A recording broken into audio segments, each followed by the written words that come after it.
네, 뉴스 정면 승부에서는 매주 수요일에 수요 스페셜 새 남자의 정치 수다와 함께하고 있죠.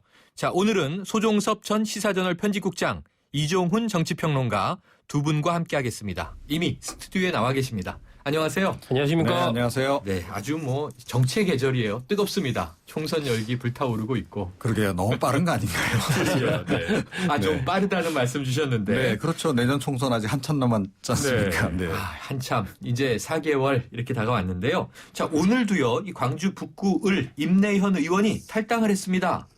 어제도 탈당이 있었고요. 광주 지역에서 벌써 이제 두 번째 의원. 그런데다가 광산구 을에 권은희 의원도 탈당을 예고했는데요. 자, 앞으로 이 광주와 호남 지역 의원들의 줄탈당 계속 될까요? 박사님 어떻게 보세요? 예, 시작에 불과하다. 이렇게 좀 생각을 하고요. 네. 지금 아마 다른 그 호남 지역의 의원들 그리고 사실 호남뿐만 아니고요. 수도권을 비롯해서 새정치 민주연합 의원들 가운데서 이른바 친노계가 아니신 분들은 그러니까 비주류라고 이야기되시는 분들은 누구나 다 아마 굉장히 탈당을 진지하게 고민을 하고 있을 겁니다. 네. 사실은 한 달 전만 하더라도 심지어 비주류들 사이에서도 탈당은 일종의 그 금지어였거든요. 그런데 이제는 모든 사람들이 이 얘기를 하는 유행어가 돼버렸다. 이 정도 됐다 그러면 분위기가 어느 정도인지 이렇게 감지가 되시죠. 네. 그리고 제가 보기에는 아마 비주류들이 안철수 신당 쪽으로 좀 열심히 의사타진을 하고 있지 않나 이렇게 좀 추정을 합니다. 촉을 하고 있을 것이다. 네. 그렇다면요, 소 국장님. 네. 이 한 달여 사이에 금지어였던 탈당이 이젠 유행어가 돼버릴 정도의 야당 내의 격동. 이게 왜 이렇게 된 건가요? 기본적으로 저는 이제 안철수 의원이 이제 탈당한 이후에 문재인 대표가 이른바 뭐든지 싸움의 초반전이 중요한 거 아니겠습니까? 네. 처음에 먼저 한 대 때린 사람이 좀 앞서가는 것처럼 아하. 초반이 이른바 판세의 대세를 누가 장악해 가느냐 이것이 굉장히 중요한데 안철수 의원의 행보를 보면요. 노원 지역구 들렸다가 부산 갔다가 전주 갔다 광주 갔다 대전으로 마지막으로 이제 지금 찍었지 않습니까? 네. 한 바퀴 이미 돌았습니다. 아주 발빠르게. 중간에 또 신당 창당하겠다고 기자회견까지 했잖아요. 이슈를 계속해서 생산해내면서 이슈의 흐름을 안철수 의원이 주도적으로 끌고 갔어요. 반면 문재인 대표는 안철수 의원이 탈당한 이후에 뭘 했습니까?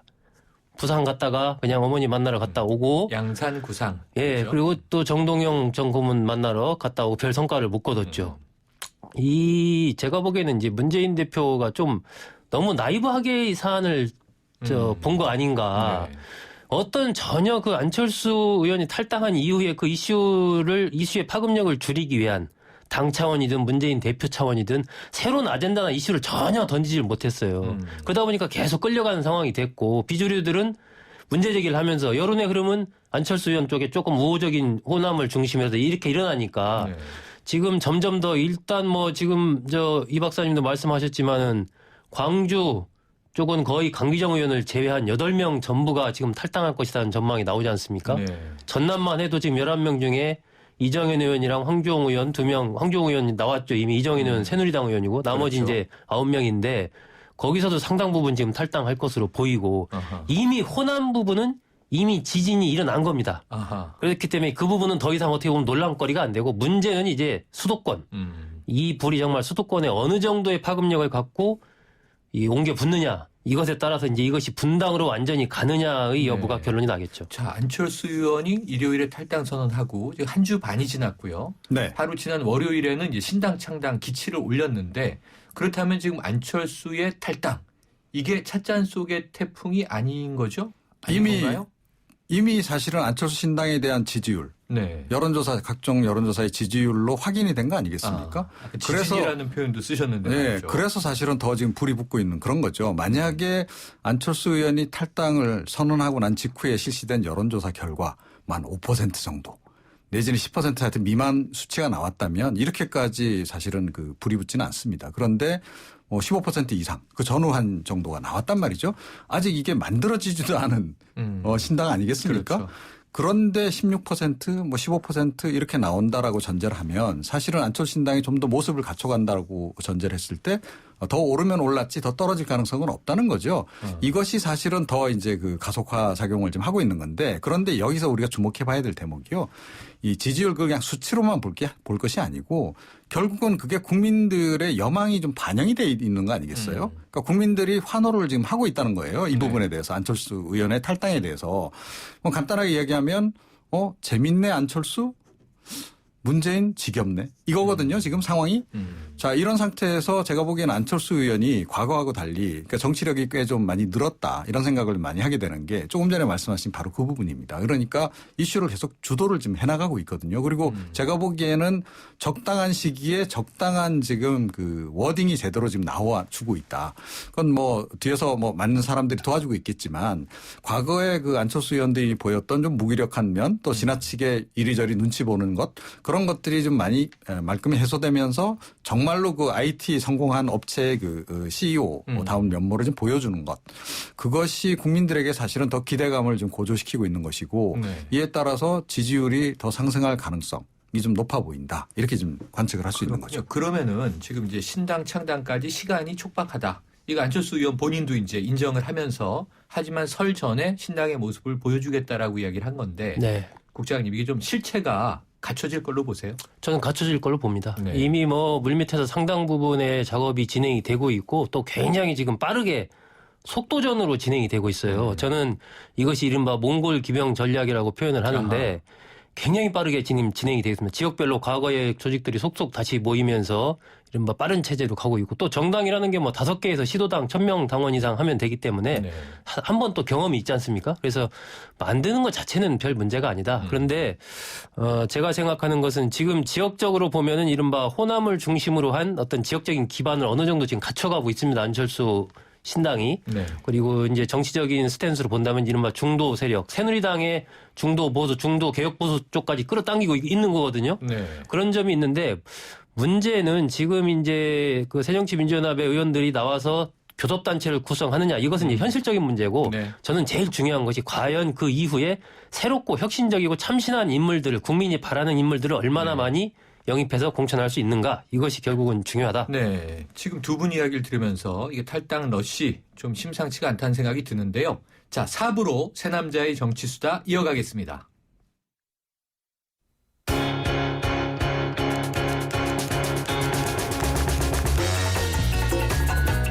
듣는 사람이 행복한 라디오 최영일의 YTN 뉴스 정면 승부. 뉴스 정면 승부 4부 시작합니다. 수요 스페셜 새 남자의 정치수다 소종섭 전 시사저널 편집국장 이종훈 정치평론가 두 분과 함께하고 있습니다. 계속해서 여러분 의견은요. 문자 샵 0945로 보내주시고요. 짧은 문자 50원, 긴 문자 100원에 정보 이용료가 있습니다. 자, 계속 이야기 이어가 보겠는데요. 아까 이제 소국장님 짚어주셨지만, 자, 광주, 호남 지금 이제 격동치고 있는데 중요한 건 또 수도권 움직임 아니겠습니까? 그런데 오늘 포털 실시간 검색어에 김한길 의원의 이름이 올라왔어요. 자, 소국장님, 뭔가 가능성이 보이나요? 뭐 저는 정해진 수순으로 가고 있다. 뭐 이렇게 봅니다. 뭐 여기 들어오기 직전에 뉴스 검색을 하다 보니까 김한길 의원이 그 문재인 대표가 왜 조기 선대위 얘기했지 않습니까? 그랬죠.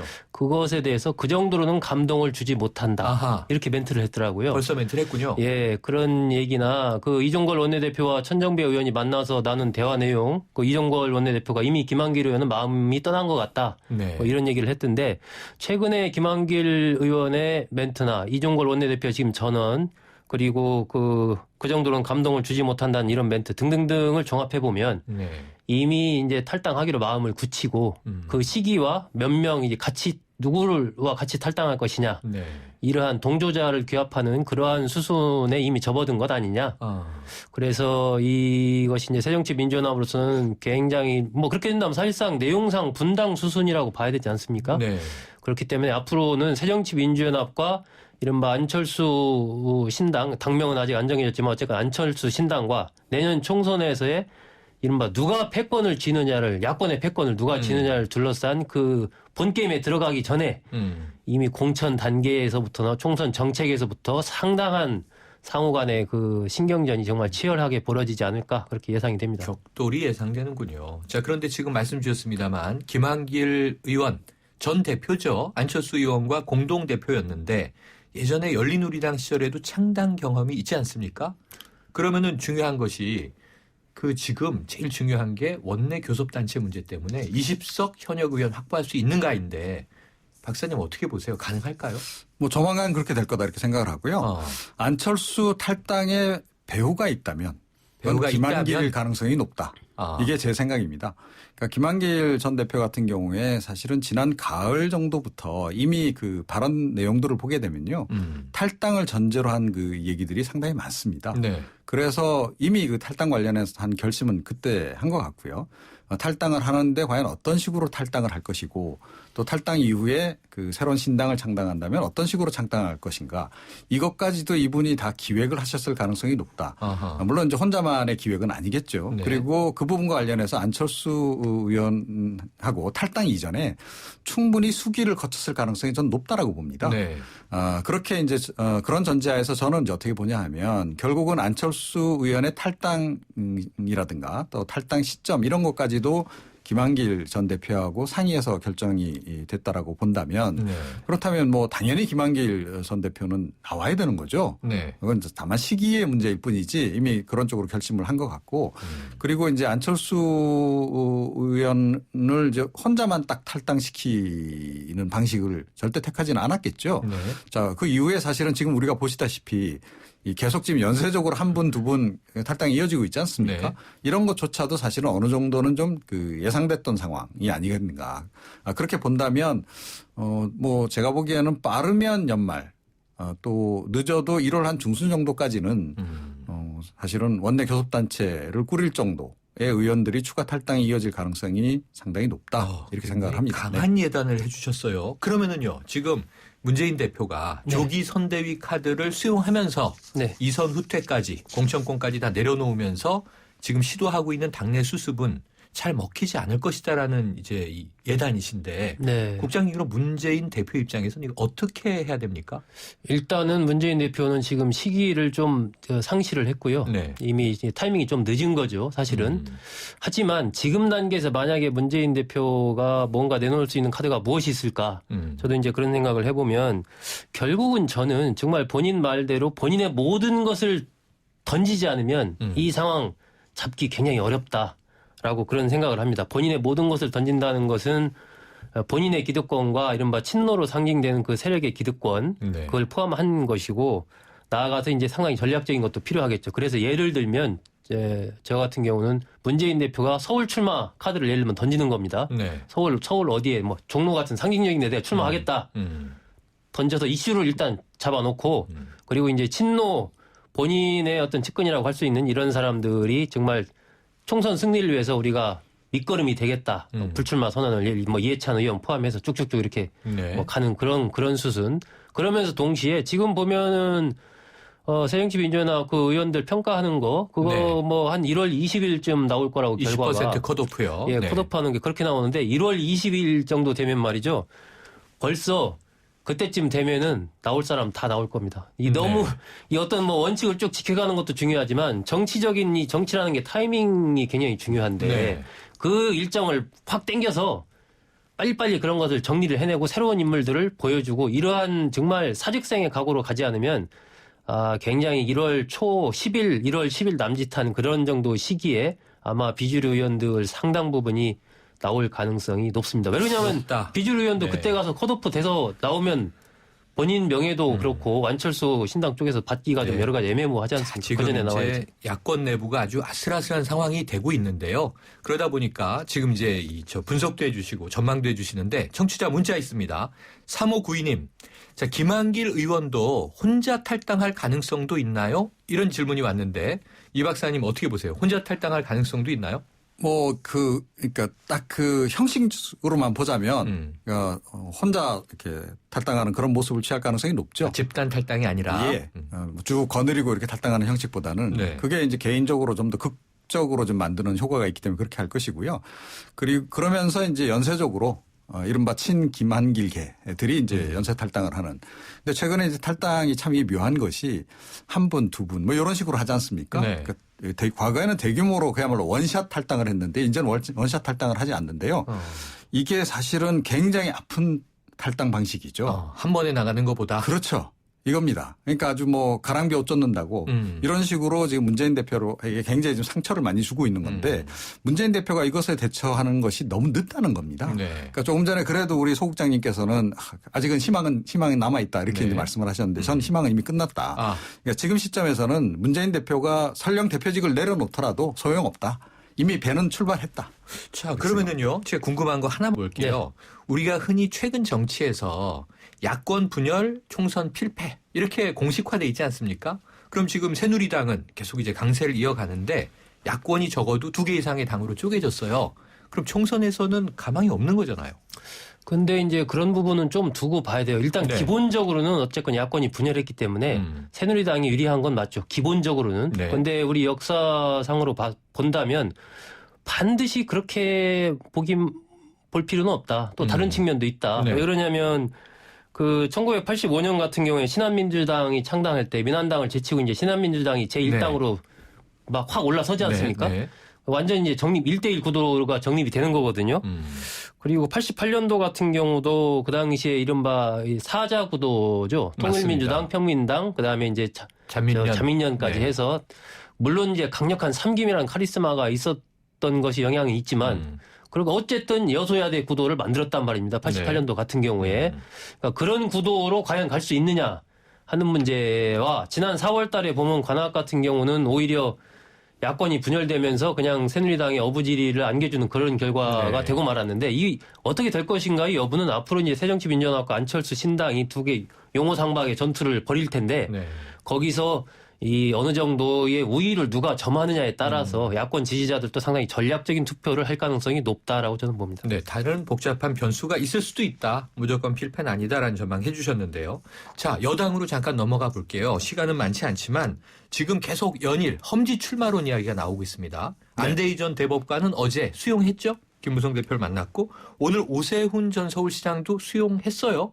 앞으로 뭐 김항식 전 총리라든가 정몽준 전 대표, 조윤선 전 장관 줄줄이 지금 험지 출마론 이야기에 다 이렇게 적용될 것 같은데 어떨까요? 이 효과 있는 겁니까? 험지 출마론에 대해서 이제 유권자들이 더 이상 그렇게 긍정적인 반응을 일단 보이질 않습니다. 그러니까 일단 기본적으로 낙하산이다. 네. 이런 생각들을 많이 하거든요. 그렇기 때문에 감동이 상당히 떨어지는 데다가 게다가 이번에 그 험지 출마론을 보게 되면 이게 사실은 솔선수범 험지 출마도 용서될까 말까인데 네. 이게 등 떠밀기 험지 출마식이란 네, 말이죠. 네. 그러니까 김무성 대표 험지 출마하라니까 자기는 그럴 수 없다. 자기는 부산에서 그냥 출마하겠다. 이렇게 이야기를 했어요. 영도를 지킨다. 그러면서 그 본인이 지금 안대희 전 대법관이라든가 오세훈 전 시장 만나가지고는 험지 출마하라고 험지 출마를 강요를 하고 있단 말이죠. 네. 이 모습이 국민들이 보기 어떻습니까? 이상한 거죠. 그리고 이분들이 원래 출마하려고 했던 지역 주민들은 어떻게 생각하겠어요? 아니 괜찮은 사람 데려가고 그럼 쭉정이 우리한테 보내겠다고 이렇게 인식할 수 있는 그럴 수도 거예요. 있겠네요. 그렇기 때문에 사실은 이 험지 출마 이거 결국 전략 공천인데 이거 굉장히 조심해야 됩니다. 이 옛날같이 그냥 뭐 꼽기만 하면 될 거다? 꿈 깨시는 게 좋지 않나 이렇게 생각합니다. 그러면 이제 이 공천을 목전에 두고 여당도 지금 비박, 친박으로 요즘에 진실한 사람 가려내기, 즉 감별법도 막 나오고 있는데 예. 이게 좀 갈등이 격화되리라고 보세요? 뭐 갈등이 좀 있겠죠. 지금 근데 저는 뭐 친박이든 비박이든 지금 나타나는 모습들이 국민이 보기에 이렇게 좋은 모습이 아니다. 네. 친박계를 중심으로 해서 이른바 뭐 진박이냐 중박이냐 뭐 복잡하더라고요. 가박이냐 뭐 말이 많지 않습니까? 그런 거 자체가 과연 국민들이 어떻게 볼까? 거의 이제 좀 희화화되는 그런 흐름들이 좀 있는 거고요. 과연 그 사람이 대통령이 이야기한 진실한 사람, 내가 진실한 사람이다라고 그걸 국민들이 뭐 인정해 준 것도 아닌데. 네. 그리고 지금 뭐 말씀하셨습니다만 김무성 대표 중심으로 한 비박계에서 쭉 가고 있는 이른바 험지 출마론 이런 부분도 사실은 과거 같으면 이런 부분들이 이렇게 막 드러나서 만나고 나서 뭐 이렇게 하고보다는 막후에서 다 이렇게 조정이 되고 본인이 내가 당을 위해서 헌신하면서 어디로 좀 험지로 가겠다든지 뭐 이제 이런 식으로 과거에는 표출이 됐었거든요. 네. 근데 지금 보면 어느 순간에 정치권이 여야 간에도 마찬가지고 대통령과 뭐 정치권도 마찬가지고 여당 내에서도 야당 내에서도 그 소통을 서로 하지를 못하고 거의 그냥 공개적으로 이렇게 이야기하는 이런 식이 자꾸 돼가지고 국민들이 보기에는 좀 뭔가 조정과 타협의 그런 정치 문화가 좀 많이 과거보다 실종된 거 아니냐 네. 그런 아쉬움을 좀 갖는 것 자, 같습니다. 지금 야권 내의 분열 양상 어떻게 흘러갈 것인지 또 여당 내 험지 출마론과 우선 추천제 어떻게 흘러갈 것인지 다음 주에 또 계속 이어서 이야기 나눠보겠습니다. 오늘 수요 스페셜 새남자의 정치수다는요. 소종섭 전 시사저널 편집국장, 이종은 정치평론가 두 분과 함께했습니다. 감사합니다. 네. 감사합니다.